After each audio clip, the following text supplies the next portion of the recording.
వచ్చే ఎన్నికల నాటికి ఏపీలో భారీ మార్పు ఉంటుందా? పెద్ద ఎత్తున మార్పులు చోటు చేసుకుంటాయా అంటే అవుననే సమాధానమే వినిపిస్తోంది. ముఖ్యంగా 3 కోణాలను విశ్లేషకులు చెబుతున్నారు. వాటి ఆధారంగా రాజకీయాల్లో పెనుమార్పులు వచ్చే అవకాశం ఉందని అంచనా వేస్తున్నారు.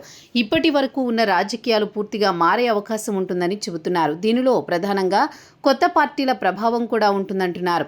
జగన్ పాదయాత్ర ఆల్రెడీ సీఎంగా చేసిన నేత ఇప్పటి వరకు దేశంలో ఎక్కడా పాదయాత్ర చేయలేదు. ఏపీలోనూ ముఖ్యమంత్రిగా పనిచేసిన నాయకుడెవరూ పాదయాత్ర చేయలేదు. సీఎం చంద్రబాబు 2014లో వస్తున్నా మీకోసం పేరుతో యాత్ర చేసినా అది బస్సు యాత్రగానే మిగిలిపోయింది. ఇక తొలినాళ్లలో పాదయాత్ర చేసిన వైఎస్ రాజశేఖర్ రెడ్డి కూడా 2009 ఎన్నికల్లో పాదయాత్రకు దూరంగా ఉన్నారు.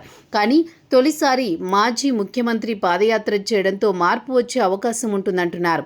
కుల సమీకరణాలు 2024 ఎన్నికల కంటే కూడా ఈ దఫా మరింత ఎక్కువగా అవకాశం ఉంటుంది అంటున్నారు. సామాజిక వర్గాల ప్రభావం వాస్తవానికి 2014 నుంచి ఉన్నప్పటికీ 2019లో కొంత ఎక్కువగా ప్రభావం చూపాయి. 2024లో 2 సామాజిక వర్గాలు ఏకమై 2029 ఎన్నికల నాటికి కూడా కులాల రాజకీయం మరింత పెరుగుతుందని అంటున్నారు. ముఖ్యంగా రెడ్డి సామాజిక వర్గంలో వచ్చే మార్పులు ప్రభావం చూపిస్తాయంటున్నారు. కొత్త పార్టీలు వైసీపీ మాజీ నాయకుడు విజయసాయిరెడ్డి సహా అనేక మంది కొత్త పార్టీలను ముందుకు నడిపించాలని భావిస్తున్నారు. సాయిరెడ్డి పార్టీ పూర్తిగా రెడ్లను టార్గెట్ చేసే అవకాశం ఉంటుందని విశ్లేషకులు భావిస్తున్నారు. ఇక ఇతర పార్టీలు ఎస్సీ ఎస్టీలు ఓటు బ్యాంకును ప్రభావితం చేసేందుకు ప్రయత్నాలు ముమ్మరం చేస్తున్నాయి. సో ఇలా 3 అంశాలు కూడా వచ్చే ఎన్నికలను ప్రభావితం చేసే అవకాశం ఉందని, తద్వారా ఏపీ ముఖ చిత్రం మరింతగా మారుతుందని అంచనా వేస్తున్నారు.